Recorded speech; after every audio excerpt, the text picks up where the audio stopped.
को वो आए और इस अध्यक्ष पद को स्वीकृत करें।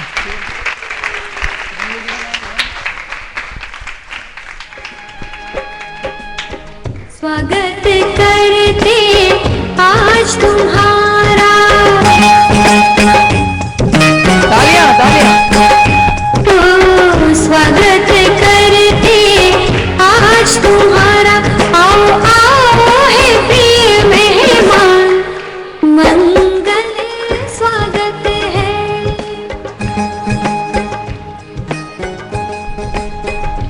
आओ आओ। अब मैं आदरणीय अध्यक्ष महोदया का स्वागत करने के लिए मैं बुला रहा हूं बहन सी वर्षा जैन, वो आए और मम्मी जी का माल्यार्पण द्वारा स्वागत करें।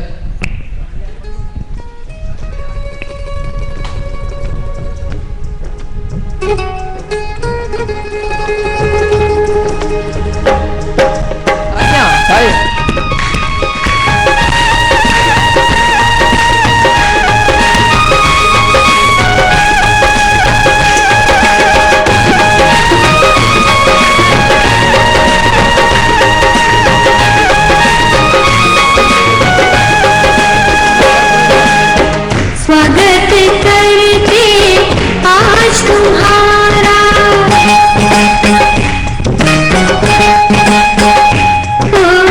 स्वागत करते आज तुम्हारा, आओ। अधिक विलंब ना करते हुए यहाँ पे गोष्ठी प्रारंभ करते हैं। सर्वप्रथम मैं गोष्ठी के नियम बता देना चाहता हूँ कि पहला नियम है कि आपको यहाँ से गोष्ठी बोलने के लिए 5 मिनट मिलेंगे, जिसमें से 4 मिनट के मैं आपको अपना विषय वस्तु बताना है और 5 मिनट में उपसंहार करना है। और अगर आपने 5 मिनट से ज़्यादा यहाँ पे टाइम लिया तो आपकी माइनस मार्किंग हो सकती है। और जैसा आप सबको विदित ही है कि टोटल मार्किंग 50 मार्क्स की होती है, जिसमें से 20 नंबर विषय वस्तु के होते हैं, 10 नंबर भाषा शैली के होते हैं, 10 नंबर प्रस्तुतिकरण के और 10 नंबर आत्मविश्वास के होते हैं। तो अब मंगलाचरण के लिए मैं बुलाना चाहता हूँ उपाध्याय कनिष्ठ से विनय जैन आए और यहाँ पर मंगलाचरण करें।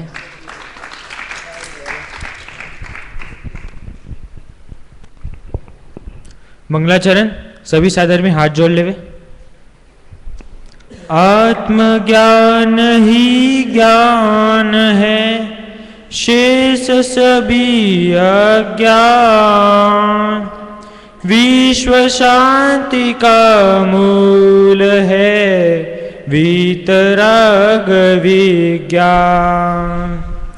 देहादिक से भिन्न जो प्रभावों से पार, ज्ञान स्वभावी आत्मा दे आनंद अपार। सुख शांत रस से लबालब यह ज्ञान सागर आत्मा है। विभ्रम की चादर हटा सर्वांग परगत आत्मा हे भव्य जन इस लोक के सब एक साथ नहाइए, अरे इसे ही अपनाइए, इसमें मगन हो जाइए।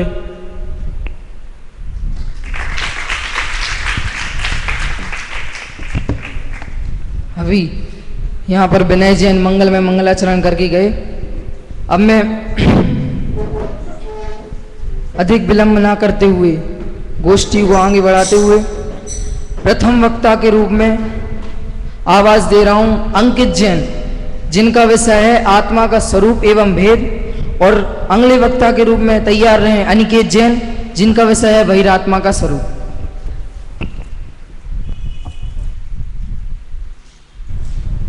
ओम नमः सिद्धेभ्य।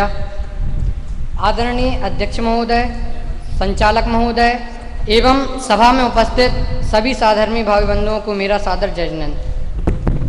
आज की प्रवर्तमान गोष्ठी आओ जाने आत्म को मैं, मेरा केंद्र बिंदु है आत्मा का स्वरूप एवं भेद। आत्मा का स्वरूप क्या है? ज्ञान स्वभावी जीव तत्व को ही आत्मा कहते हैं। आत्मा लोक और अलोक को जानने वाला, अत्यंत अनंत सुख स्वभाव वाला, शरीर प्रमाण, अविनाशी और स्वसंवेदन प्रत्यक्ष है। इस प्रकार के लक्षणों वाला आत्मा, स्वसंवेदन प्रत्यक्ष आत्मा, जो सर्व प्रमाणों में मुख्य अथवा अग्रणी प्रमाण है, उससे तथा उक्त गुणों से अच्छी तरह संपूर्ण रूप से व्यक्त है, वह योगियों को उनके ज्ञान में एक देश विशद रूप अनुभवने में आता है। दर्पण की तरह आत्मा के ज्ञान में ऐसी निर्मलता होती है कि उसमें तीनों लोकों की सर्व पदार्थ प्रतिबिंबित होते हैं। इसलिए अपनी आत्मा को जानने पर ही सभी उसमें जानने में आ जाते हैं। जो जीव आदि छह द्रव्य हैं, उन जीवादि द्रव्य जातियों की समस्त विद्यमान और अविद्यमान पर्याय आत्मा के ज्ञान में वर्तमान पर्यायों की भांति भिन्न भिन्न स्वरूप में वर्तती हैं। इस योगसार में आया है कि निर्व्यापारी कृताच्छस्य यक्षणं भाति पश्यतः तद्रूपमात्मनो ज्ञेयं शुद्धम संवेदनात्मकम। अर्थात इंद्रिय और मन के व्यापार को रोककर और क्षणभर के लिए अंतर्मुख होकर योगी को आत्मा का जो रूप दिखाई देता है या अनुभवने में आता है, उसे आत्मा का शुद्ध ज्ञानात्मक रूप जानना चाहिए। यहाँ पर इंद्रिय और मन को रोकने की बात तो निषेध मूलक ही कही गई है। आत्मा ज्ञान स्वरूप है, स्वयं ज्ञान ही है। आत्मा को प्रभाव का कर्ता मानना तथा कहना यह व्यवहारी जीवों का अज्ञान है। जो ज्ञान इंद्रियों की सहायता से रहित है, जिसका कभी भी संशय विपर्य आदि रूप अन्यथा परिणमन नहीं होता, उस केवल ज्ञान को छोड़कर आत्मा का कोई भी उत्तम स्वरूप नहीं है। इन सभी माध्यमों से यह स्पष्ट हो जाता है कि ज्ञान मात्र ही आत्मा का उत्तम स्वरूप है और उसका अन्य भी कोई उत्तम स्वरूप नहीं है। आत्मा के संसारी जीवों की भेद की अपेक्षा से आत्मा के तीन भेद कहे जाते हैं: बहिरात्मा, अंतरात्मा और परमात्मा। बहिरात्मा शरीर को आत्मा तथा अन्य पदार्थों और रागादि में अपनापन मानने वाला जीव ही बहिरात्मा है। अनादिकाल से यह आत्मा शरीर की उत्पत्ति में ही अपनी उत्पत्ति तथा शरीर के नाश में ही अपना नाश मानता आ रहा है तथा इस शरीर से संबंध रखने वालों को अपना मानता आ रहा है। जब तक यह भूल ना निकले तब तक यह जीव बहिरात्मा है। बहिरात्मा अपना संसार मार्गी होने से सर्वथा हेय है। दूसरा अंतरात्मा। जो व्यक्ति भेद विज्ञान के बल से आत्मा को देहादिक से भिन्न ज्ञान और आनंद स्वभावी जानता है, मानता है और अनुभव करता है, वह सम्यक दृष्टि जीव ही अंतरात्मा है। इस अंतरात्मा यह अंतरात्मा भुक्ति मार्ग का पथिक होने के कारण कथनचित उपादेय है। परमात्मा। इस जग में प्रत्येक आत्मा दुखी है और वह सुखी होने का साधन लगातार खोजता रहता है और सुखी होने का एकमात्र उपाय है वह है परमात्मा दशा। जब यही जीव चारों कसायों को छोड़कर गृहस्थावस्था त्याग कर निस्वभाव साधन द्वारा मुनिधर्म अंगीकार कर परमात्मा पद प्राप्त करता है, अर्थात परमात्मा बन जाता है। तात्पर्य यह है कि यही अंतरात्मा पुरुषार्थ पूर्वक आगे बढ़कर परमात्मा बनता है और परमात्मा ही सर्व सुखदायक वस्तु है, इसलिए परमात्मा सर्वथा उपादेय है। अतः हम सभी को बहिरात्मपना छोड़कर अंतरात्मा बनकर परमात्मा बनने की भावना करनी चाहिए और सभी को सिद्ध सलाह में विराजमान होना चाहिए। इसी मंगल भावना से मैं अपनी वाणी को विराम देता हूँ।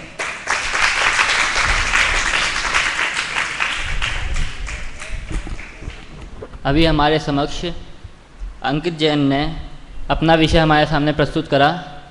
मैं आपको एक नियम और बता देना चाहता हूँ कि यहाँ पर जितने भी वक्ता आएंगे उनमें से किसी भी एक वक्ता का विषय वक्ता के मुख्य बिंदु बुलाने के लिए किसी भी विद्यार्थी को बुलाया जा सकता है। अतः सभी अपनी डायरी में नोट करें।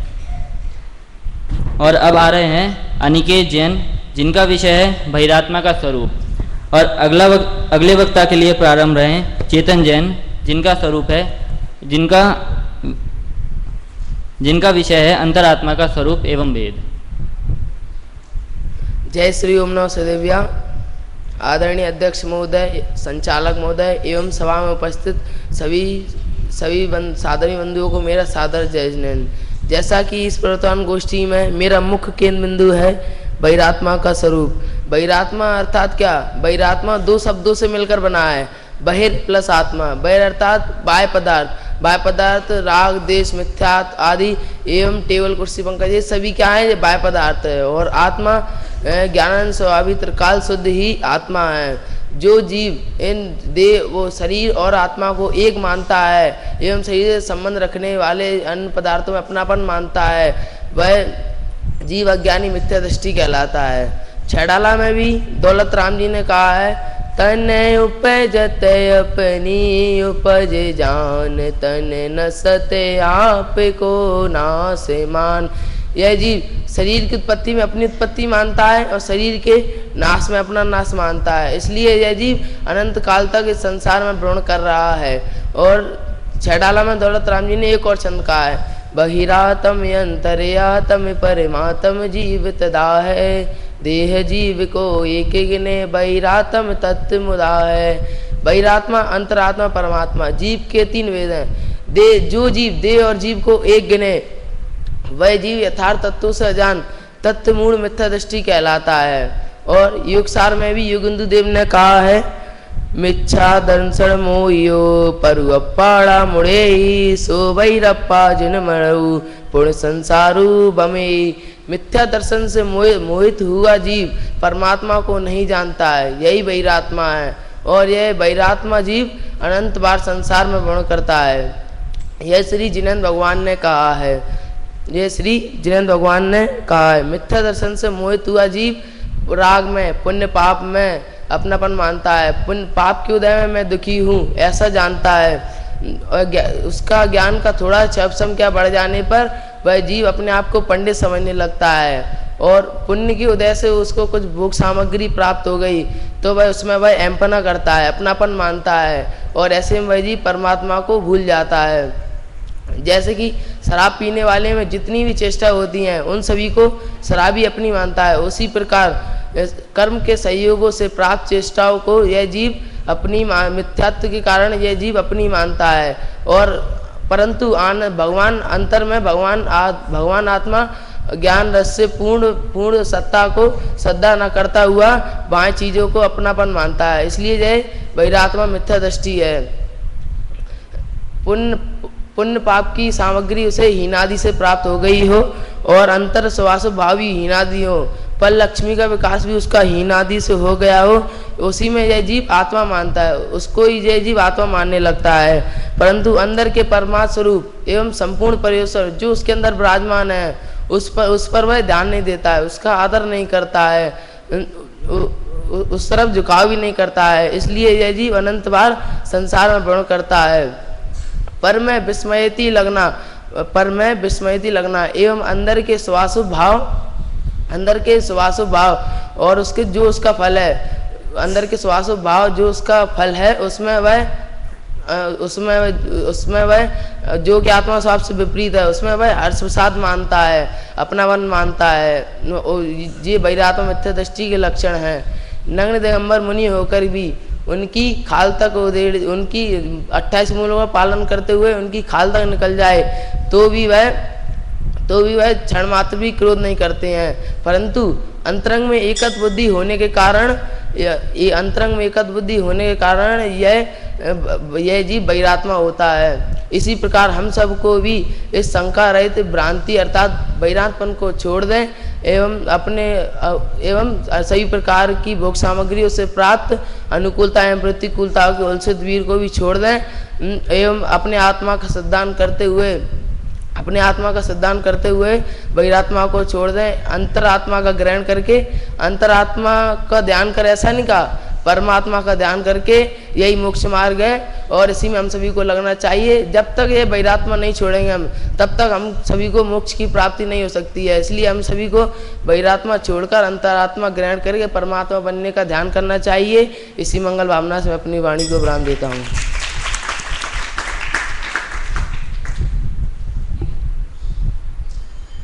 अभी अपना विषय प्रस्तुत करके गए भाई अनिकेत जैन। अब अगले वक्ता के रूप में मैं बुला रहा हूँ चेतन जैन, जिनका विषय है अंतरात्मा का स्वरूप एवं भेद। अगले वक्ता के रूप में तैयार रहे सजल जैन, जिनका विषय है सकल परमात्मा का स्वरूप। आदरणीय अध्यक्ष महोदय, संचालक महोदय एवं मेरे सहपाठी भाइयों को मेरा सादर जय हिंद। आज की इस वर्तमान गोष्ठी में मेरा विषय है अंतरात्मा का स्वरूप अभेद। पर्याय अपेक्षा से आत्मा के 3 भेद कहे हैं, बहिरात्म, अंतरात्म और परमात्म। बहिरात्मा का स्वरूप पूर्व वक्ता बता ही चुके हैं, इसलिए अब मैं अपने विषय पर आता हूँ, जो कि मेरा विषय है अंतरात्मा का स्वरूप अभेद। तो अब हम जानेंगे कि अंतरात्मा कहते किसे हैं। जो व्यक्ति भेद विज्ञान के बल से आत्मा को देहादिक से भिन्न ज्ञान दर्शन वही जानता है, मानता है और अनुभव करता है, ऐसे सम्यक दृष्टि जीव को अंतरात्मा कहते हैं। पंडित दौलतराम जी भी छेड़ाला में कहते हैं कि उत्तम मध्यम जगन त्रिविध के अंतरात्म ज्ञानी, द्विविध संग बिन शुद्ध उपयोगी, उत्तम मुनि उत्तम निज ध्यानी। अर्थात जो शरीर और आत्मा को भिन्न भिन्न मानता है और भेद विज्ञान के द्वारा भिन्न भिन्न मानता है, और वही सम्यक दृष्टि जीव अंतरात्मा है। और इसमें उत्तम अंतरात्मा का भी स्वरूप बताया गया है इस छंद में, इसलिए उसका भी थोड़ा निरूपण कर देता हूँ।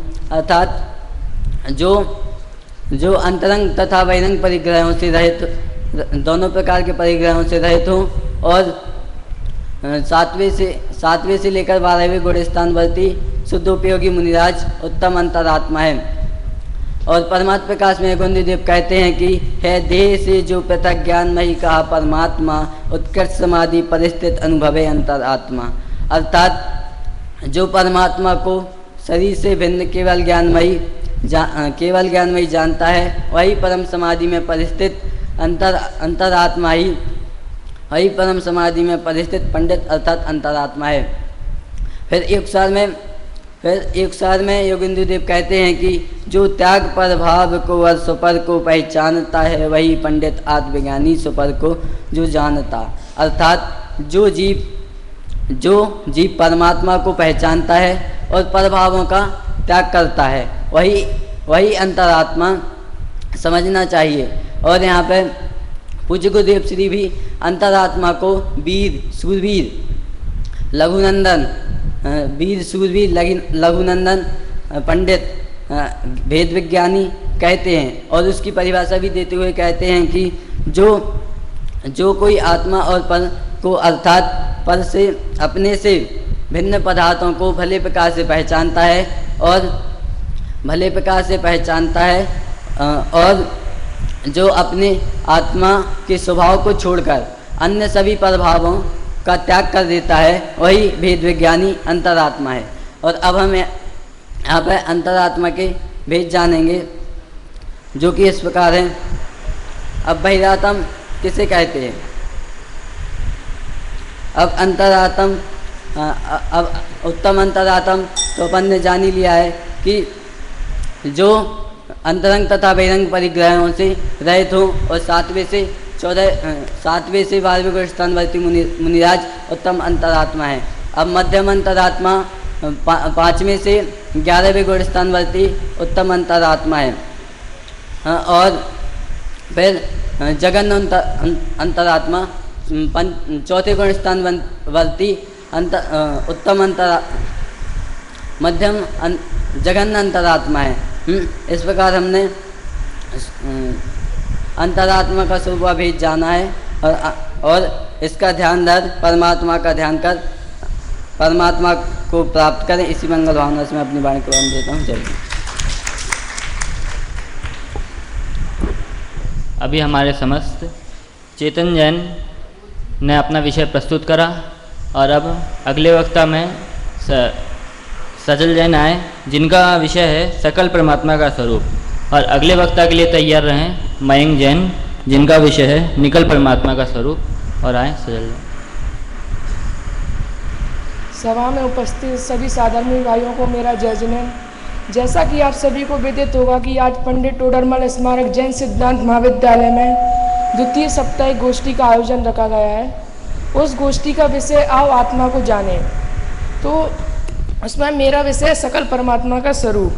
तो सर्वप्रथम हम उनकी परिभाषा जानेंगे कि सकल परमात्मा किसे कहते हैं। जिन्होंने 4 घाती कर्मों का अभाव कर लिया है, जिन्होंने 4 घाती कर्मों का अभाव कर लिया है, ऐसे सकल परमात्मा शरीर सहित होने से उन्हें सकल परमात्मा कहते हैं। उनका शरीर तो होता है परंतु उनका शरीर परम औदारिक होता है। हमारे जैसा उनका शरीर नहीं होता, औदारिक शरीर नहीं होता। सा यथार्थ सहित और कल यथार्थ शरीर, ऐसे शरीर सहित होने से उनको सकल परमात्मा कहा जाता है।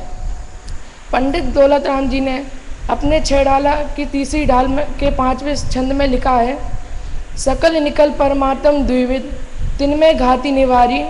सकल निकल परमात्म द्विविध तिनमें घाती निवारी, श्री हरियंत सकल परमात्म लोकालोक निहारी। जिन्होंने 4 घाती यानी ज्ञानावर्णी, दशनावर्णी, मोहिनी, अंतराय, ऐसे 4 घाती कर्मों का जिन्होंने नाश कर दिया है और लोक तथा अलोक को जानने देखने वाले हैं, ऐसे अरिहंत भगवान को सकल परमात्मा कहा गया है। अब यहाँ पे हम अरिहंतों के स्वरूप के बारे में विचार करेंगे, जो गृहस्थपना त्याग कर, मुनि धर्म अंगीकार कर, निस्वभाव साधन द्वारा 4 घाती कर्मों का क्षय करके अनंत चतुष्टय रूप विराजमान हुए हैं, उन्हें सकल परमात्मा अर्थात अरिहंत परमेष्ठी कहा गया है।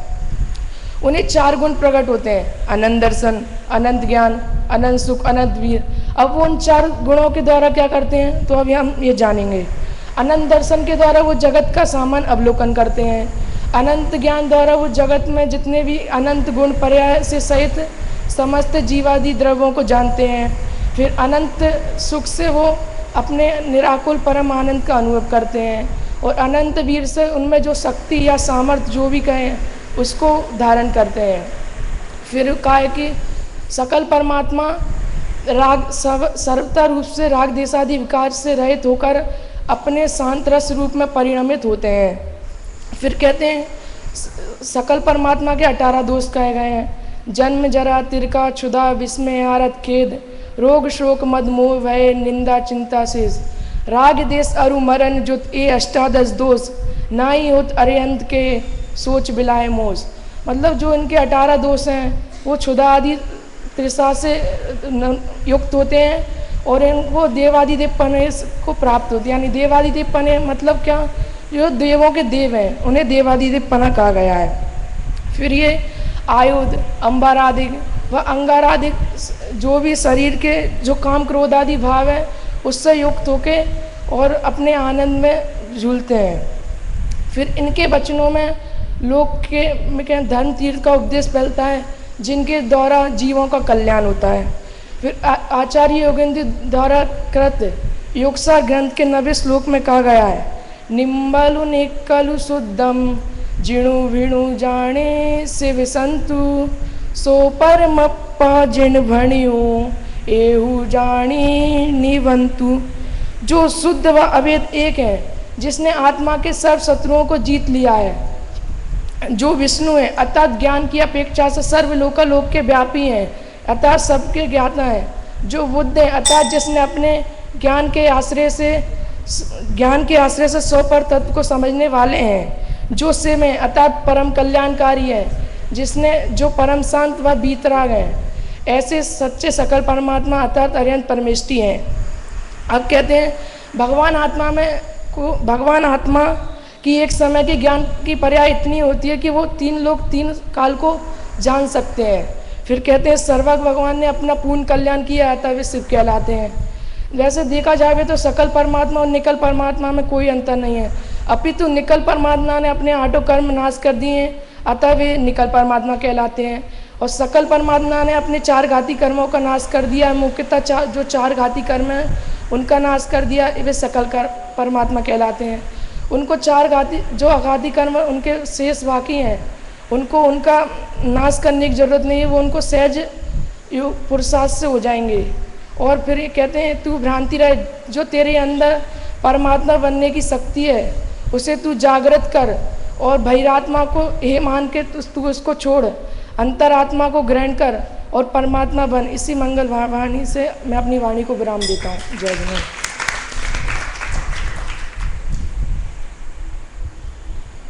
अभी हमारे समक्ष सजल जैन ने अपना विषय प्रस्तुत करा। अब अगले वक्ता के रूप में मयंक जैन आए, जिनका विषय है निकल परमात्मा का स्वरूप। और अगले वक्ता के रूप में तैयार रहें पीयूष जैन, जिनका विषय है आत्मा के 3 भेद करने का प्रयोजन। जय श्री ओम नमः श्रीदेव्य।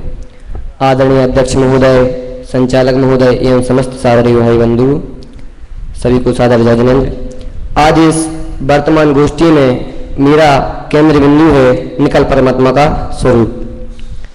अभी हमने पूर्व वक्ताओं के माध्यम से बहिरात्मा, अंतरात्मा, उनके भेद, यहाँ तक परमात्मा भी और उसमें सकल परमात्मा का स्वरूप समझ चुके हैं।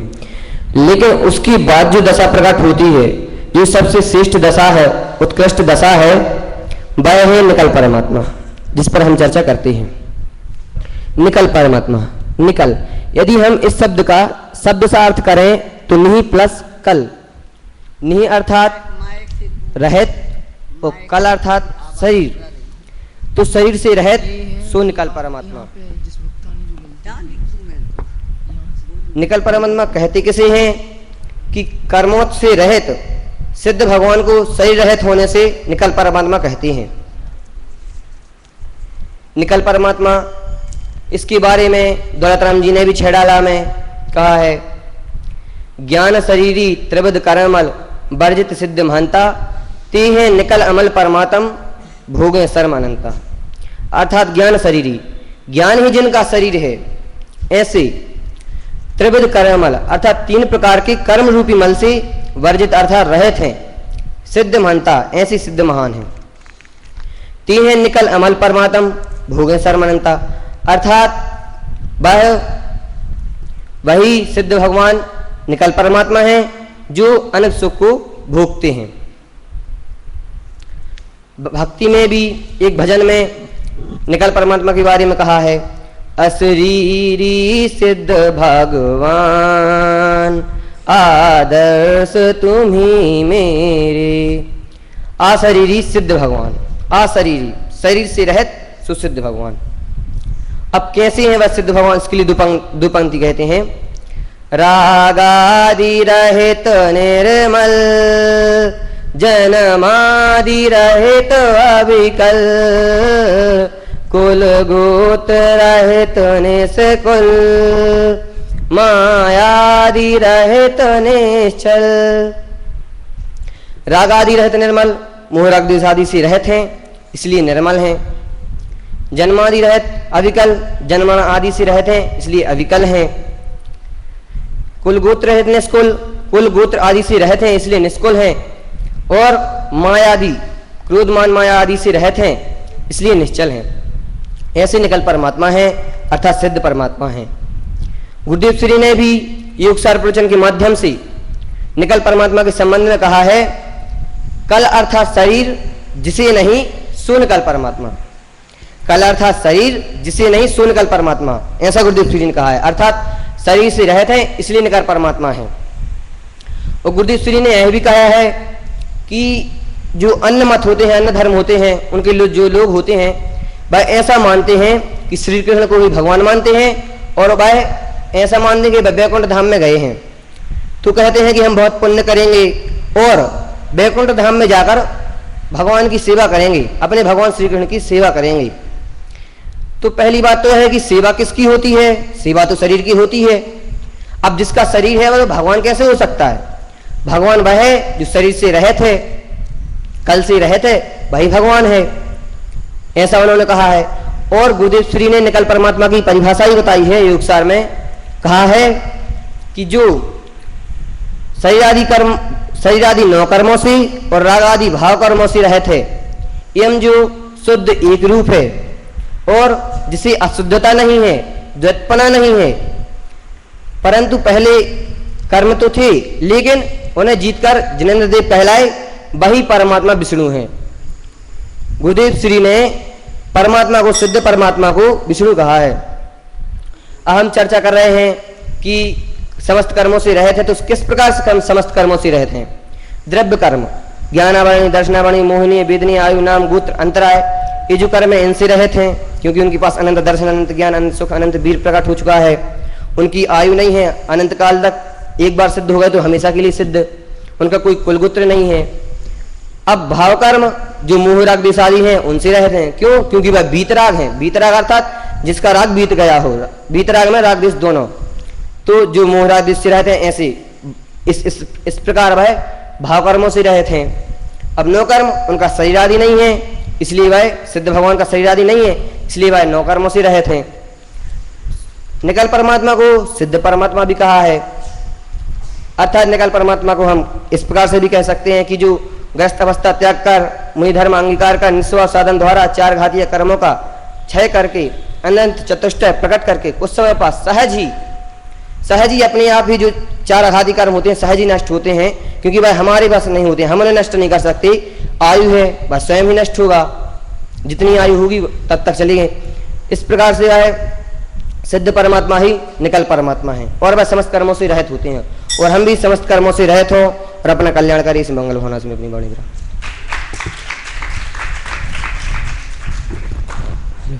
अभी अपना विषय प्रस्तुत करके गए भाई मयंक जैन। अब अध्यक्ष महोदया से अनुरोध है, कनिष्ठ उपाध्याय का क्रम यहीं पर समाप्त हुआ, अब वरिष्ठ उपाध्याय का क्रम शुरू होता है। पहले कनिष्ठ वरिष्ठ उपाध्याय से आए भाई पीयूष जैन, जिनका विषय है एक आत्मा के 3 भेद करने का प्रयोजन, और अगले वक्ता के रूप में तैयार रहे भाई विनीत जैन, जिनका विषय है गुणस्थान की अपेक्षा आत्मा के भेद। जय श्री ओम नमः सितेभ्या।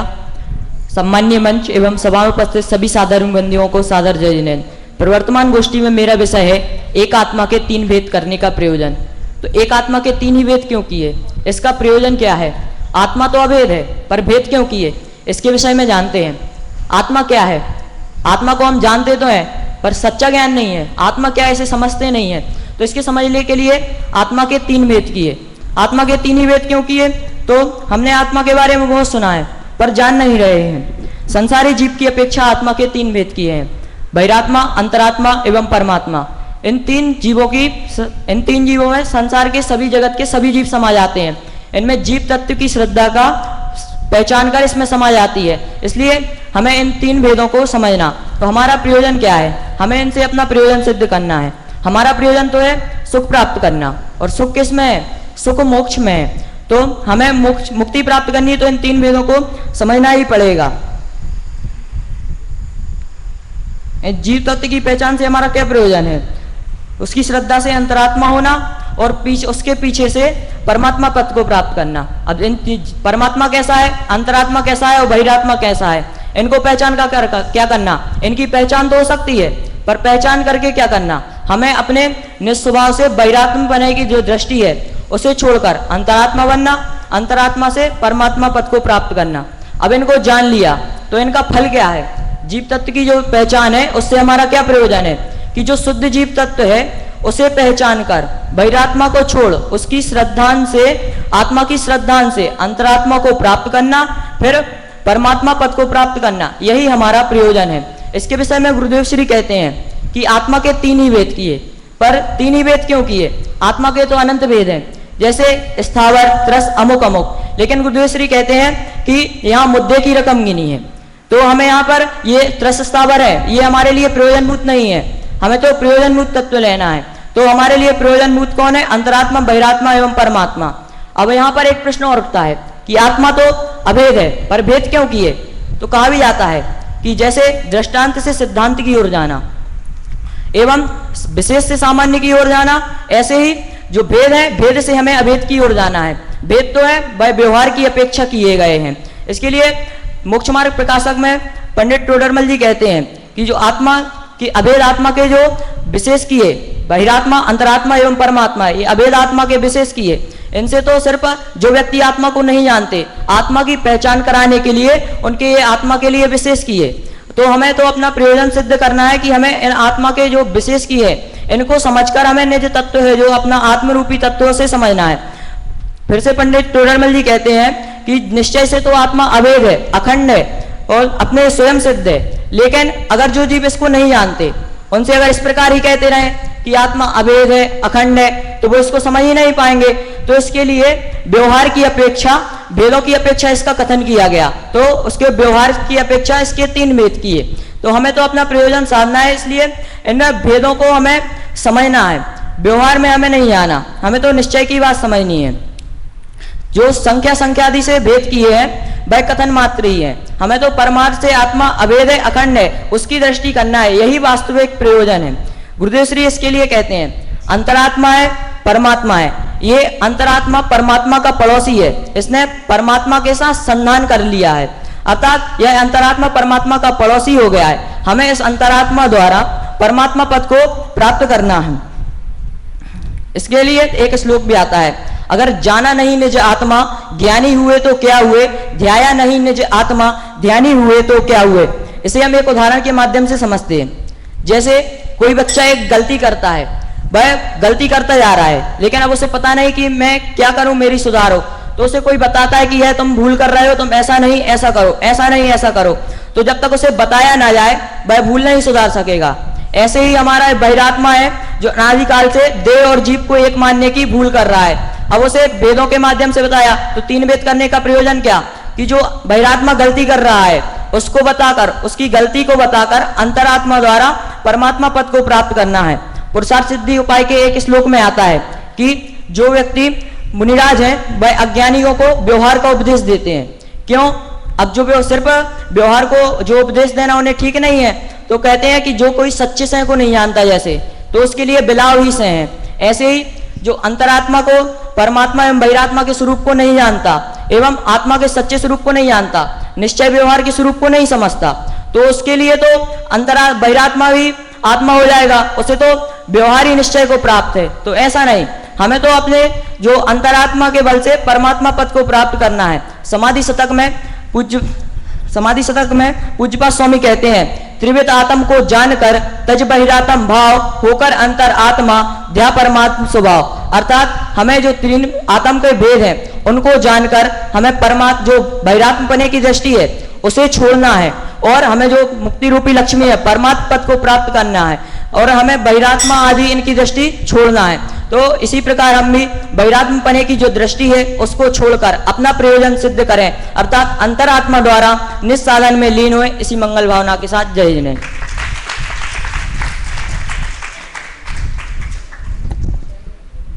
अभी हमारे समक्ष उपाध्याय कनिष्ठ से पीयूष जैन ने अपना विषय प्रस्तुत करा। उपाध्याय वरिष्ठ से पीयूष जैन ने अपना विषय प्रस्तुत करा। अब अगले वक्ता के रूप में विनीत जैन आए, जिनका विषय है गुण स्थान की अपेक्षा आत्मा। और अगले वक्ता के रूप में तैयार रहें प्रतीक जैन, जिनका विषय है आत्मज्ञान की आवश्यकता।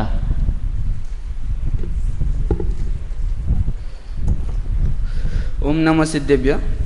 सम्मानीय मंच एवं सभा में उपस्थित सभी साधर्मी को सादर जय जिनेन्द्र।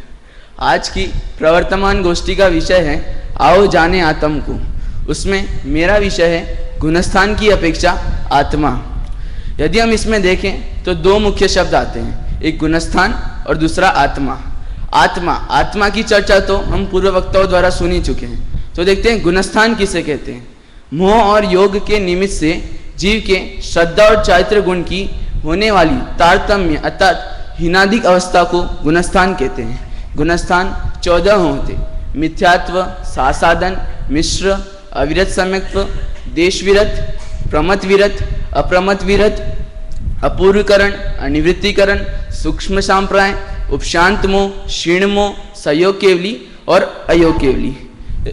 ये परिभाषा हमने देखी कि शास्त्रीय परिभाषा है। अब हम देखें तो गुणस्थान किसे कहते हैं। आत्मा के स्तर को ही गुणस्थान कहते हैं।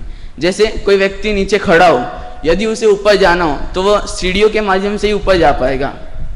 तो यदि हम देखें हमारा लक्ष्य है मोक्ष रूपी लक्ष्मी को प्राप्त करना, तो कैसे प्राप्त हो कि हमें इस गुणस्थान ये है सीढ़ी के समान है। इस गुणस्थान के माध्यम से ही हम हमारे लक्ष्य को प्राप्त कर सकते हैं।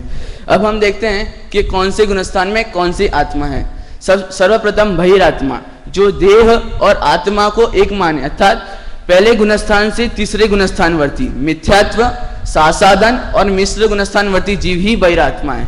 उसके बाद हम देखें कि चौथे से 12वें गुणस्थानवर्ती जीव ही अंतरात्मा है। यदि हम देखें अंतरात्मा के भी 3 भेद किए, उत्तम अंतरात्मा, मध्यम अंतरात्मा और जगन्य अंतरात्मा। इस संदर्भ में हम देखें तो अलग अलग अपेक्षा में चर्चाएं सुनने मिलती है। छड़ाला में पंडित दौलतराम जी कहते हैं कि चौथे गुणस्थानवर्ती जगन्य अंतरात्मा है और 5वें 6ठे गुणस्थानवर्ती मध्यम अंतरात्मा है और 7वें से 12वें गुणस्थानवर्ती जीव उत्तम अंतरात्मा है। और वहाँ योगसार में आचार्य योगिंदु देव कहते हैं कि चौथे गुणस्थानवर्ती जगन्य अंतरात्मा है और 5वें से 11वें गुणस्थानवर्ती मध्यम अंतरात्मा है और 12वें गुणस्थानवर्ती जिन्हें निश्चित ही केवल ज्ञान की प्राप्ति होने वाली है वे उत्तम अंतरात्मा है। अब यदि हम देखें तो ये मालूम पड़ता है कि पंडित दौलतराम जी छड़ाला में स्थूल रूप से कथन करते हैं और आचार्य योगिंद्र योगसार में सूक्ष्म रूप से कथन करते हैं। तो हम देखिए अब परमात्मा कौन से गुणस्थान, 13वें और 14वें गुणस्थान अर्थात अयोग केवली और सहयोग केवली गुणस्थान वाले जीव ही परमात्मा है। तो यहाँ परमात्मा के भी 2 भेद किए, सकल परमात्मा और निकल परमात्मा। 13वें गुणस्थानवर्ती जीव सकल परमात्मा है और 14वें गुणस्थानवर्ती जीव निकल परमात्मा है।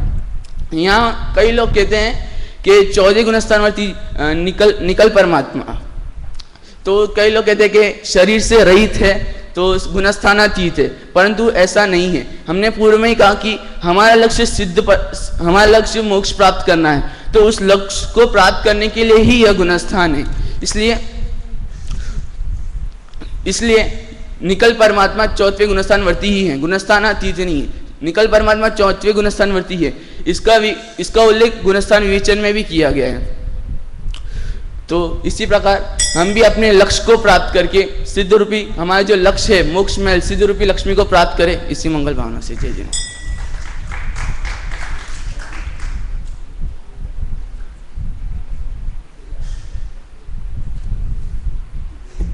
अभी हमारे समक्ष विनीत जैन ने अपना विषय प्रस्तुत करा।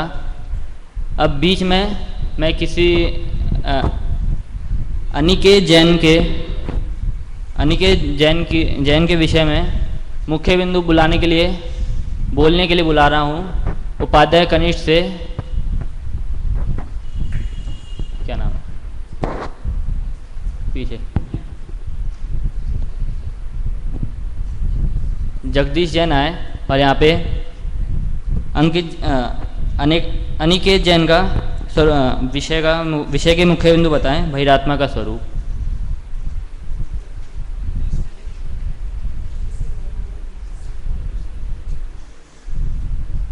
नमो सिद्धेभ्य। अनिकेत जैन का विषय है कि बहिरात्मा का स्वरूप। उसने अर्थ किया कि बहिरात्मा का बहिर प्लस आत्मा बहिरात्मा है। बहिरात्मा छोड़कर अंतरात्मा को ग्रहण कर परमात्मा बनना चाहिए। जय जी।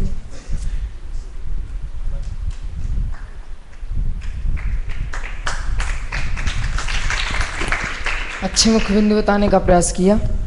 अब वक्ताओं का क्रम शुरू करते हुए अगले वक्ता के रूप में बुला रहा हूँ भाई प्रतीक जैन को। उनका विषय है आत्मज्ञान की आवश्यकता। और अगले वक्ता के रूप में तैयार रहें अतिशय जैन, जिनका विषय है आत्मा के अन्य नाम व उनकी सार्थकता। ओम नमः सिद्धेभ्य। आदरणीय अध्यक्ष महोदया एवं यहाँ उपस्थित सभी साधर्मी भाइयों को मेरा सादर जय जैन। आज की इस प्रवर्तमान गोष्ठी में मेरा विषय है आत्मज्ञान की आवश्यकता। आत्मज्ञान अर्थात सम्यक ज्ञान। तो ऐसे आत्मज्ञान की क्या आवश्यकता है, जिसके लिए अमृतचंद्र आचार्य समय सार कलश में लिखते हैं, अयि कथमपि मत्वा, अर्थात मर बच करके भी आत्मज्ञान करो, आत्मा का अनुभव करो। तो हम यह तो जानते ही हैं कि इस जगत में जितने भी प्राणी हैं उनके प्रत्येक कार्य के पीछे एक ही लक्ष्य होता है, वह है सुख की प्राप्ति।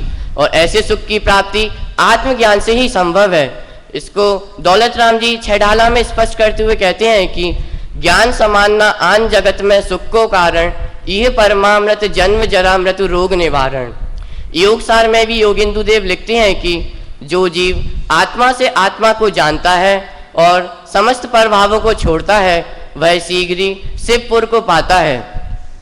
आत्मज्ञान की आवश्यकता को ही और स्पष्ट करते हुए छैढाला में दौलत राम जी लिखते हैं कि अज्ञानी के द्वारा अनंत जन्मों में अनंत तप तपने पर भी जितने कर्म झड़ते हैं, उतने तो ज्ञानी के क्षण मात्र में सहज ही नष्ट हो जाते हैं। तथा इस जीव ने अनंत बार मुनिव्रत धारण किया, 9वें ग्रहव्यक्त तक जन्मा, यहाँ तक कि इतनी बार मुनिव्रत धारण किया कि यदि उसके पीछी कमंडल को जोड़ा जाए तो एक और सुमेरु पर्वत खड़ा हो जाए। तथा द्रवलिंगी मुनि होकर 11 अंग 9 पूर्व तक का भी ज्ञान किया, परंतु एक निशुद्धात्मा का ज्ञान नहीं हो पाने के कारण वह सब कुछ व्यर्थ गया और वह सच्चे सुख की प्राप्ति नहीं कर सका। इसी बात को गुरुदेव श्री एक के बिना शून्य के उदाहरण से समझाते हैं। इसका अर्थ इस प्रकार है कि जिस प्रकार बिना अंक के शून्य का कोई महत्व नहीं होता, उसी प्रकार आत्मज्ञान से रहित जितने भी बाह्य आचरण हैं, चाहे फिर वो 28 मूल गुणों का पालन भी क्यों ना हो, उसका कोई महत्व नहीं है। कहते भी हैं कि प्राप्त की ही प्राप्ति होती है, अर्थात आत्मा में ही सच्चा सुख है। तो हमें सुख की प्राप्ति कहाँ से होगी कि आत्मा की दृष्टि करने पर ही होगी। अतः आत्मज्ञान से ही सच्चे सुख की प्राप्ति हो सकती है। योग सार में योगेंद्र देव भी 29वें दोहे में लिखते हैं कि आत्मज्ञान रहित जितने भी व्रत संयम आदि हैं, वे सब मोक्ष के कारण नहीं है। तथा योग सार में ही इसके अगले 30वें दोहे में लिखते हैं कि आत्मज्ञान के सहित जो व्रत संयम आदि हैं, वह शीघ्र ही शिवपुर को पाता है। अतः इससे साफ स्पष्ट होता है कि आत्मज्ञान से ही हमें सच्चे सुख की प्राप्ति हो सकती है। परमार्थ प्रकाश में तो यहाँ तक कहा कि जो एक अपने आत्मा को जानता है, वह सब कुछ जानता है। यहाँ तक कि अनेक आध्यात्मिक ग्रंथों में भी ऐसा लिखा है कि जो आत्मा को जानता है, समझ लो कि उसने द्वादशांग रूप संपूर्ण जिनवाणी को ही जान लिया। यदि आप ऐसा सोचें कि यह कथन मात्र भावुकतावश कह दिया गया हो, तो ऐसा बिल्कुल भी नहीं है। परमार्थ प्रकाश की टीका, जो कि ब्रह्मदेव सूरी द्वारा विरचित है, उसमें इस कथन को अनेक युक्तियों से सिद्ध किया गया है, जिसको आप वहाँ देख सकते हैं। अब यदि हम बात करें लौकिक परिप्रेक्ष्य में, तो वहाँ भी ग्रस्त अवस्था में सामान्य सुख शांति के लिए भी आत्मज्ञान की महती आवश्यकता है।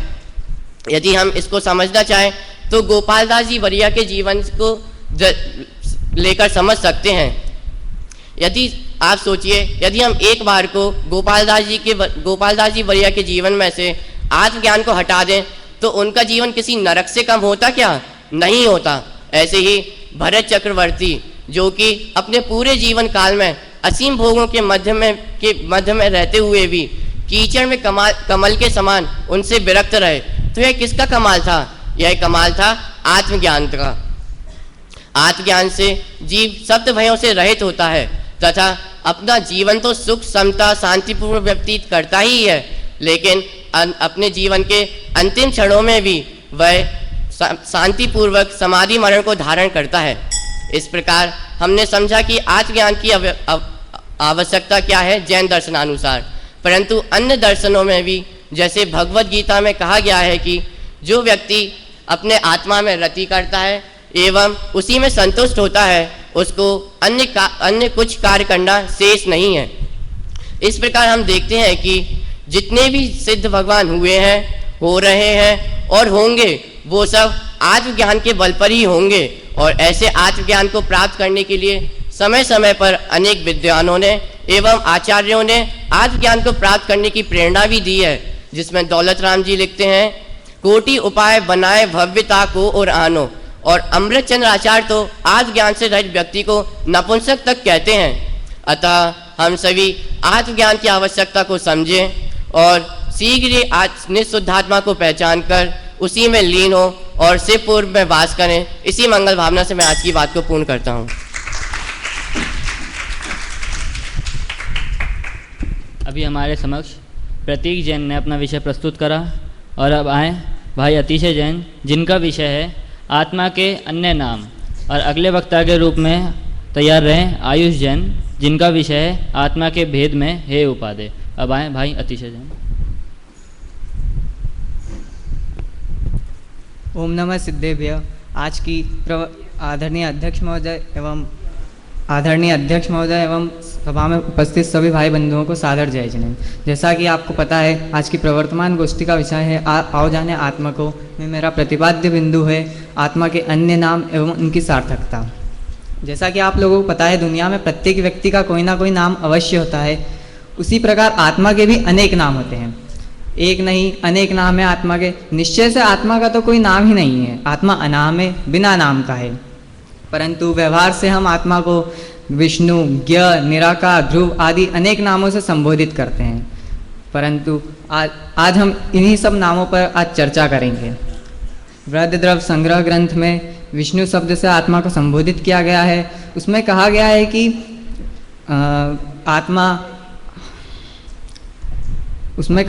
कि आत्मा तीनों लोगों की सर्व प्रजाओं को एक साथ एक समय में अनादिकाल से जानने वाले स्वभाव वाला है। अतः आत्मा को विष्णु कहा है। आत्मा को ज्ञ भी कहा है, क्योंकि आत्मा जानने व देखने वाला है।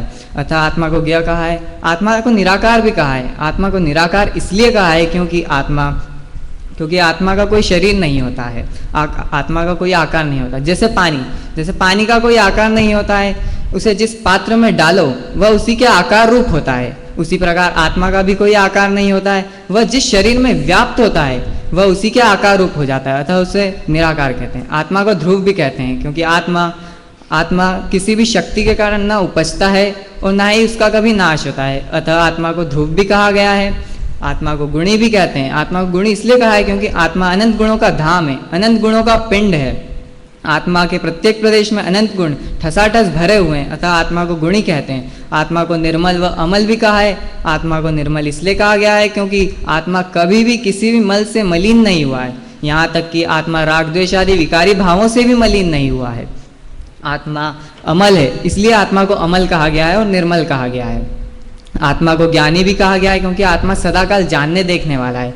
जीव के अतिरिक्त अन्य कोई भी द्रव्य ना जानता है और ना देखता है। मात्र एक जीव द्रव्य ही ऐसा द्रव्य है जो मात्र जानता और देखता है, अतः इसे ज्ञानी भी कहा गया है। आत्मा को पुरुष भी कहते हैं। आत्मा को पुरुष इसलिए कहा गया है क्योंकि पुरु अर्थात ज्ञान व चेतना, जिसमें ज्ञान व चेतना पाई जाती है उसे पुरुष कहते हैं। और आत्मा सदाकाल से ज्ञान व चेतना में शयन करता है, अर्थात निवास करता है। अतः आत्मा को पुरुष कहते हैं। आत्मा को समय भी कहते हैं। यद्यपि समय शब्द के अनेक अर्थ होते हैं, जैसे युद्ध, काल, पल आदि, परंतु समयसार ग्रंथ में कुनकुन आचार्य ने समय शब्द का प्रयोग आत्मा के लिए किया है, क्योंकि सम धन अय से समय शब्द बना है। सम अर्थात एक साथ और अय अर्थात जानना एवं परिणमन करना। आत्मा अनादिकाल से जानता एवं परिणमन करता है, अतः आत्मा को समय कहा गया है। आत्मा को जीव भी कहते हैं। जीव शब्द का आत्मा के लिए अत्यधिक प्रयोग हुआ है, क्योंकि जहाँ जहाँ पर सैद्धांतिक चर्चा आती है वहाँ पर जीव शब्द का प्रयोग आत्मा के लिए किया जाता है। अतः आत्मा अनादिकाल से जीता था, जीता है और अनादिकाल तक जीता रहेगा, अतः आत्मा को जीव कहा गया है। अतः इस प्रकार हमने अनेक नामों पर चर्चा की, आत्मा के अनेक नामों पर चर्चा करी। इन अनेक पर्यायवाची नामों से हमारा एक ही प्रयोजन होना चाहिए कि हम आत्मा के अनंत गुणों को जाने, पहचाने एवं आत्मा का अनुभव करें और जल्द से जल्द मोक्ष लक्ष्मी को प्राप्त करें। इसी मंगल भावना के साथ मैं अपनी वाणी को बताऊंगा। अभी हमारे समक्ष भाई अतिशय जैन ने अपना विषय प्रस्तुत करा और अब अंतिम वक्ता के रूप में मैं बुलाना चाहता हूँ आयुष जैन, जिनका विषय है आत्मा के भेदों में हे उपादेय। आदरणीय अध्यक्ष महोदय, सम्मान्य मंच एवं यहाँ पर उपस्थित सभी श्रोताओं को सादर जय जिनेन्द्र। प्रवर्तमान गोष्ठी में मेरा प्रतिपादित केंद्र बिंदु है आत्मा के भेदों में हे उपादेय। तो सर्वप्रथम हम देखते हैं हे उपादेय अर्थात क्या। हे अर्थात जो सदैव अर्थात तीनों कालों में छोड़ने योग्य है तथा जिसको छोड़े बिना यह जीव सुखी नहीं होता, उसे हे कहते हैं। हे का त्याग करने के बाद हम जिसका ग्रहण करते हैं परंतु उसमें भी हमें किंचित सुख की प्राप्ति होती है, उसे उपाधि एक देश उपाधि कहते हैं, तथा जिसमें हमें पूर्ण सुख की प्राप्ति होती है उसे परम उपाधि कहते हैं। तो इस जीव के लिए क्या क्या है उपाधि हैं? तो आत्मा की 3 अवस्थाएं होती हैं, जिसमें बहिरात्मा सर्वथा है, अंतरात्मा अवस्था एक देश उपाधि है और परमात्मा अवस्था पूर्ण उपाधि है। तो अब हमारा प्रश्न उठता है, बहिरात्मा है ही क्यों है, और अंतरात्मा एक देश उपाधि ही क्यों है, और परमात्मा पूर्ण उपाधि ही क्यों है? तो बहिरात्मपन आकुलता सहित होने से तथा सुख रहित होने से संसार मार्गी है, इसलिए अतः बहिरात्मा को हे जानकर उसका त्याग करना चाहिए। बहिरात्मा का त्याग करने के बाद हम जिसका ग्रहण करते हैं वह है अंतरात्मा, परंतु उसमें भी हमें किंचित सुख की प्राप्ति होती है, परंतु अंतरात्मा मोक्ष मार्ग का प्रतीक होने से बहिरात्मा की अपेक्षा एक देश उपाधि है, और परमात्मा अवस्था में हमारी पूर्ण दशा प्रकट हो जाती है। हमारी आत्मा में जो अनंत गुण विद्यमान हैं वे प्रकट हो जाते हैं, और ऐसा अनंत काल तक शाश्वत रहने वाला सुख उत्पन्न होता है जिसकी कभी हमने कल्पना मात्र भी नहीं की थी। अतः यही हमारा परम लक्ष्य है। कहा भी है, मेरा स्वरूप परमात्मा के समान है, अतः बस पर्याय का ही अंतर है। इसी बात को स्पष्ट करते हुए योगसार की 6वीं गाथा में योगिंदु देव लिखते हैं, बहिरात्मपन त्याग जो बन जाए अंतरात्मा, ध्यावे सदा परमात्मा बन जाए वह परमात्मा। अर्थात बहिरात्मपने को हे जानकर उसका त्याग करना चाहिए, अंतरात्मा को एक देश उपाधि जानते हुए परमात्मा का ध्यान करके परमात्मा रूप ही परमात्मा दशा को ग्रहण करना चाहिए। पुनः परमात्मा प्रकाश की 12वीं गाथा में योगिंदु देव लिखते हैं कि अब त्रिविध आत्म जान तुम बहिरात्मा को छोड़ दो, स्वज्ञान से बस ज्ञान में परमात्मा को मान लो। अर्थात आत्मा को 3 प्रकार का जानकर बहिरात्मा को छोड़ देना चाहिए, तथा स्वसंवेदन ज्ञान पूर्वक अंतरात्मा होते हुए परमात्मा के केवल ज्ञान से परिपूर्ण स्वभाव को जानते हुए परमात्मा अवस्था रूप हो जाना चाहिए। इसी प्रकार पंडित टोडरमल जी द्वारा रचित मोक्ष मार्ग प्रकाशक में भी आता है कि जिस प्रकार आत्मा की 3 पर्याय होती हैं, बहिरात्मा, अंतरात्मा और परमात्मा, उसी प्रकार आत्मा के 3 परिणाम भी होते हैं, अशुभ भाव, शुभ भाव और शुद्ध भाव। जिस प्रकार बहिरात्मा सर्वथा है, उसी प्रकार अशुभ भाव भी सर्वथा है। जिस प्रकार अंतरात्मा एक देश उपाधि है, उसी प्रकार जब तक शुद्ध भाव ना हो तब तक शुभ भाव एक देश उपाधि है, और परमात्मा अवस्था पूर्ण, जिस प्रकार परमात्मा अवस्था पूर्ण उपाधि है, उसी प्रकार शुद्ध भाव निरंतर भाने योग्य है, अर्थात परम उपाधि है। इसी बात को स्पष्ट करते हुए ब्रह्मदेव जी सूरी अपनी द्रव्य संग्रह की 14वीं गाथा की टीका में लिखते हैं, अत्र बहिरात्मा हया उपाधि भूत, अत्र बहिरात्मा हया साक्षात उपाधि, अत्र बहिरात्मा हया, अर्थात आत्मा की 3 अवस्थाओं में से बहिरात्मा अवस्था सर्वथा है, अंतरात्मा अवस्था एक देश उपाधि और परमात्मा अवस्था पूर्ण उपाधि है। इस प्रकार अभी हमने पर्याय की अपेक्षा बात की, अर्थात व्यवहार की अपेक्षा बात की, परंतु निश्चय से तो आत्मा एक ही है। इस बात को स्पष्ट करते हुए कुंद आचार्य समय सार की 38वीं गाथा में लिखते हैं कि मैं एक दर्शन ज्ञान में नित्य शुद्ध हूँ, रूपी नहीं, ये अन्य सब पर द्रव्य किंचित मात्र भी मेरे नहीं। अर्थात निश्चय से तो आत्मा एक ही है, अरूपी है, ज्ञान दर्शन में है, और अन्य सब द्रव्य किंचित मात्र भी मेरे नहीं है। पुनः समय सार की ही 73वीं गाथा में लिखते हैं, मैं एक हूँ, मैं शुद्ध निर्मम ज्ञान दर्शन पूर्ण हूँ, स्थित लीन निज में ही रहूँ, सब आश्रवों का क्षय करूँ। अर्थात मैं एक हूँ, शुद्ध हूँ, निर्मम हूँ और आत्म स्वभाव में ही लीन रहता हूँ, और अपने आत्म स्वभाव में लीन रहता हुआ सब आश्रवों का क्षय करता हूँ। इस प्रकार आत्मा निश्चय से तो एक ज्ञायक भाव ही है। अंत में 4 पंक्ति बोलकर मैं अपनी बात को समाप्त करूंगा। जो छोड़ बहिरात्मा बने अंतरात्मा, जो छोड़ बहिरात्मा बने अंतरात्मा, करे संपूर्ण मोह राग द्वेष का खात्मा। ध्यावे सदा परमात्मा बन जाए वह परमात्मा, ध्यावे सदा परमात्मा बन जाए वह परमात्मा, अल्पकाल में ही बन जाए सिद्ध परमात्मा। अतः सभी को पुरुषार्थ पूर्वक बहिरात्मपना छोड़कर अंतरात्मा होते हुए परमात्मा दशा को धारण करना चाहिए। इसी मंगल भावना से मैं अपनी बात को समाप्त करता हूँ।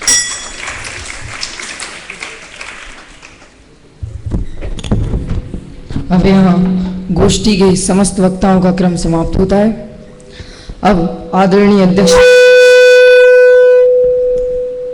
आदरणीय अध्यक्ष महोदया से निवेदन है कि वे इस गोष्ठी में उनको कैसा लगा वो बताएं एवं जो हमसे इस गोष्ठी में त्रुटियां हुई उससे अवगत कराएं, साथ ही साथ 2 श्रेष्ठ वक्ताओं का चयन करें। अब आदरणीय अध्यक्ष महोदय।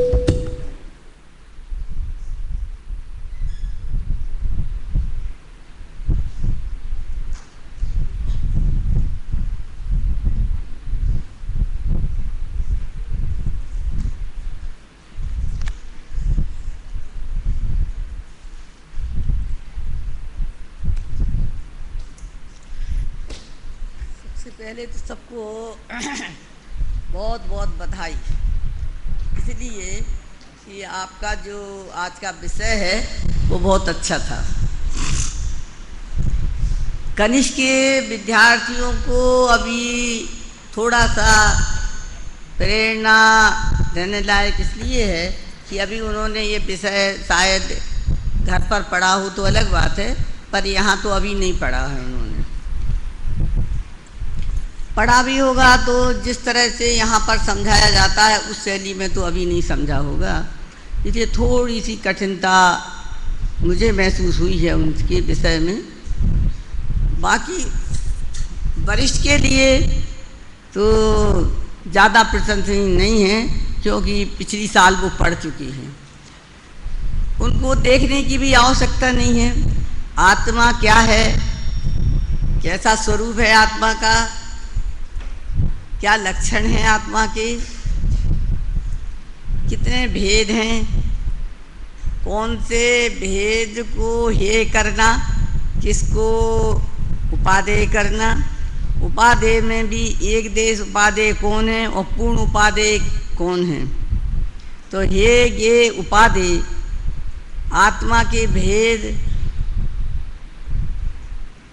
परमात्मा के भेद, ये जो विषय है ये देखने लायक है। वरिष्ठ वालों को तो देखने लायक नहीं था। थोड़ा सा भी वो पहले लिख कर के देख लेते, मोक्ष मार्ग प्रकाशक के आधार पर या अपने जो पढ़ चुके हों भाग वगैरह उनके आधार को देख करके थोड़ा सा लिख लेते और 1-2 बार पढ़ लेते तो बहुत अच्छा विषय रहता। वैसे बहुत अच्छा लिखा है और लिख करके जिन्होंने लिख करके भी बोला है वो भी बहुत प्रशंसनीय है। मयंक बोलने में थोड़ा सीखता है, इसलिए थोड़ी आगे की जो गोष्ठी होगी उसमें सुधार करने की ज़रूरत है।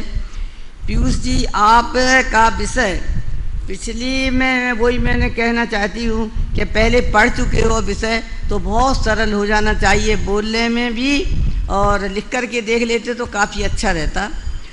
फिर भी बहुत कुछ अच्छा था। आत्मा के भेद का जो जिसने बोला है तो वास्तव में कल भी एक विद्यार्थी ने पूछा था तो मैंने उनको बताया भेद आत्मा के भेद होते नहीं हैं, किंतु समझाने के लिए भेद कहे गए हैं। आत्मा तो अभेद होता है, अखंड होता है, एक होता है, पर कैसे समझाएं सामने वाले को, कैसे समझाएं कि आत्मा कितने प्रकार की होती है। तो भेद की अपेक्षा उसके 3 भेद किए गए हैं। विनीत जी आपने बहुत बढ़िया बोला है, समय पर समाप्ति किया है, किंतु थोड़ी भाषा शैली में सुधार करने की जरूरत है। कहाँ बैठा? हाँ, बम्बई की भाषा नहीं चलेगी, शास्त्रों की भाषा चलेगी। बहुत अच्छा बोला है, काफ़ी प्रशंसनीय है। गुणस्थान की अपेक्षा बोला तो अच्छा प्रयास था। गुणस्थान अभी पढ़ाए नहीं गए हैं, अब पढ़ोगे तुम वरिष्ठ में आने के बाद, फिर ये प्रयास बहुत प्रशंसनीय है। और नंबर तो मैं क्या दूँ, सभी फर्स्ट नंबर आने वाले हो, पर नहीं दे सकती हो। ये मेरी बहुत मजबूरी रहती है इस पद पर बैठ कर के कि नंबर कैसे निकालूं, किसको किस तरह से दूं, ये बहुत परेशानी है और मजबूरी हुई हूँ, फिर भी करना तो पड़ता है इस पद के हिसाब से। प्रतीक का जो विषय है कि आत्मज्ञान क्यों करना, तो इसमें तो बहुत विस्तार हो सकता था, काफ़ी विस्तार किया भी है आपने कि आत्मज्ञान के बिना तो कोई जीव सुखी ना हुआ है और ना हो सकता है। यदि किसी जीव को सुखी होना है तो आत्मज्ञान करना बहुत ज़रूरी है। जितने भी भूत में जीव सिद्ध दशा को प्राप्त हुए हैं, वर्तमान में हो रहे हैं और भविष्य में भी होंगे, वे सब आत्मज्ञान से ही सुखी हुए हैं। कोई जीव चाहे कि हम आत्मज्ञान के बिना सबसे पहले मुनिलिंग भी धारण कर लें, बोला भी था, कितने भी शास्त्र पढ़ लें, पहाड़ों पर जाकर के तपस्या कर लें, पर आत्मज्ञान के बिना वो सुखी ना हुआ है और ना होगा। विषय बहुत बढ़िया था, अच्छा था। आयुषी आत्मा में जो भेद प्रभेद आपने किए हैं, आयुष का था, हाँ, तो बहुत बढ़िया था आपका विषय। तो इनमें से भेद प्रभेद किसको हे करें, किसको उपाधि, अरे ये करना कुछ नहीं है, ये भी समझ नहीं है कौन सा जीव हे है, कौन सा जीव उपादेय है। परम उपादेय कौन है और एक देश उपादेय कौन है, ये बहुत विस्तार से किया है, समय कम है, अच्छा लिखा हुआ है। सभी विद्यार्थियों का प्रयास बहुत प्रशंसनीय है और आप सब समझ गए होंगे कि किसका नंबर कनिष्ठ में है और किसका नंबर वरिष्ठ में है।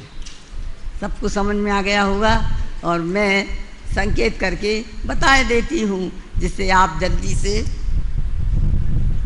भोजनालय में पहुँचेंगे। उपाध्याय में सर्वश्रेष्ठ कनिष्ठ, उपाध्याय कनिष्ठ में सर्वश्रेष्ठ वक्ता रहा है अंकित जैन।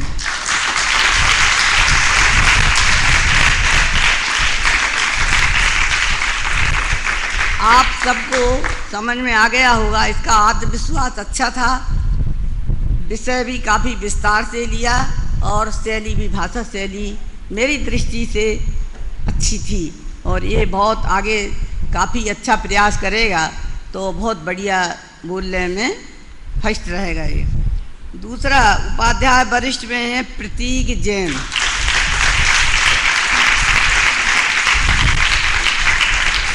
ये दोनों विद्यार्थी मेरी दृष्टि से, मेरे सोचने से, मेरी समझ से ये दोनों विद्यार्थी निकले हैं और वैसे तो सभी विद्यार्थी बहुत अच्छे हैं, बहुत प्रशंसनीय हैं और मेरा सबको आशीर्वाद है एक धार्मिक माँ की तरफ से कि आप सब लोग मेरे सभी बेटे बहुत प्रिय हैं और बहुत अच्छे हैं, काफ़ी प्रयासशील हैं और मेरा ये आशीर्वाद है कि सभी भविष्य में, भावी भगवान तो बनने जा ही रहे हो, किंतु भविष्य में भी बहुत अच्छे विद्वान बनोगे और अपना नाम ये रोशन करोगे, हमारा भी नाम रोशन करोगे और हमारे गुरुओं का भी नाम उजागर करोगे देश के अंदर कि किस गुरु के ये शिष्य हैं।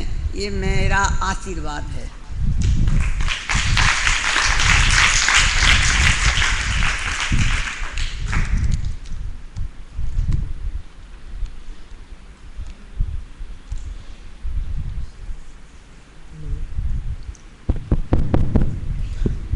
मम्मी जी को धन्यवाद जो हमें इस गोष्ठी में उनको कैसा लगा है वो अनुभव बताए। अब मैं आभार प्रदर्शन के लिए बुला रहा हूँ प्रतीक जैन विदिशा को, वो आए और मम्मी जी का शास्त्र भेंट करके आभार प्रदर्शन करें।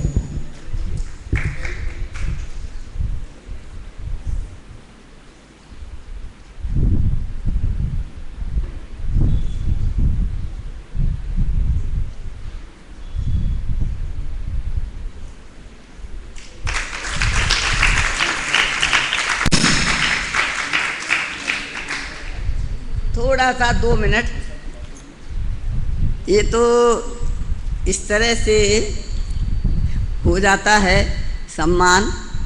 छोटे दादा सुनाते थे, वो मैं आपको सुना दूं, उनको मुँह से अच्छा लगता है कि हिंदुओं का उदाहरण है, कुंवारी कन्याओं को जुमाया जाता है, खाना दिया जाता है उनको कोई त्योहार पर, तो एक किसान के 5 बहुएं थीं, तो उसने कहा भाई आज व्रत है तो कन्याओं को बुलाओ, जिनको 7 कन्याओं को 5 कन्याओं को जिमाया भोजन कराया जाता है। तो उसका जो ससुर था वो बड़ा होशियार था, तो उसने कहा 5 बहुओं को बुलाया और बोला बेटा हम तुम्हारे को ब्राह्मण की लड़कियां तो लाए हैं, कोई अजैनों की थोड़ी लाए हैं, इसलिए ये जो भोजन है 5 बहुएं मिल करके कर लो तो तुम्हारा हमारा धर्म हो जाएगा। तो ऐसा हम तुम्हारी मम्मी हैं, तुम्हें अरे बुलाने से हम आ जाते हैं और मम्मी को ये स्वागत कर देते हो। तो चलो। हेलो, आप सभी घर से अपने माता पिता को छोड़ करके आए हैं, उसके बावजूद भी अभी मम्मी ने खुद ने भी बोला है कि हम सभी की मम्मी हैं, जब भी मिलती है तो मम्मी जैसा प्यार तो हमें मिलता ही रहता है। बाकी अन्य सारे हमारे विद्वज्जन जो है उनसे हमें पितावत स्नेह भी मिलता रहता है और समय समय पर मार्गदर्शन भी मिलता है। चूँकि मम्मी का स्वास्थ्य भी थोड़ा सा नाजुक है, उसके बावजूद भी पूरा समय हमें यहाँ दिया। उनसे निवेदन किया अध्यक्ष पद के लिए तो उन्होंने सहज स्वीकृता दी है और हमारे बीच की है, इसलिए ऐसे कोई आभार प्रदर्शन की बात नहीं है, लेकिन फिर भी इस पद के हिसाब से इतनी बात तो कहना बनता है। आपने हमारे विद्यार्थियों के लिए समय दिया, मार्गदर्शन भी प्रदान किया और सस्नेहवत सभी को बधाइयाँ भी दी हैं, इसलिए हम सभी एक बार जोरदार करते ध्वनि के माध्यम से उनका हार्दिक अभिनंदन और स्वागत करते हैं। अभी अध्यक्ष महोदय की आज्ञा से सभा का यहीं विसर्जन करते हैं। पुरस्कार भी अभी है ना, हाँ पुरस्कार अभी देंगे, यहाँ से घोषणा कर रहे हैं। इसके बाद विद्यार्थियों को 2 मिनट के लिए बस रुकना है, कुछ सूचनाएं देनी है। इसको कौन सी देना मुझे बता। श्रेष्ठ वक्ता में कनिष्ठ उपाध्याय से अंकित जैन,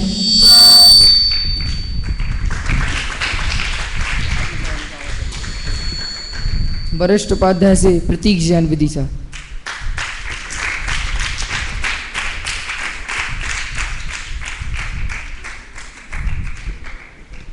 इस प्रकार से यह गोष्ठी का कार्यक्रम समाप्त हुआ। अब अध्यक्ष महोदय के द्वारा यह कार्यक्रम यहीं पर समाप्त होता है।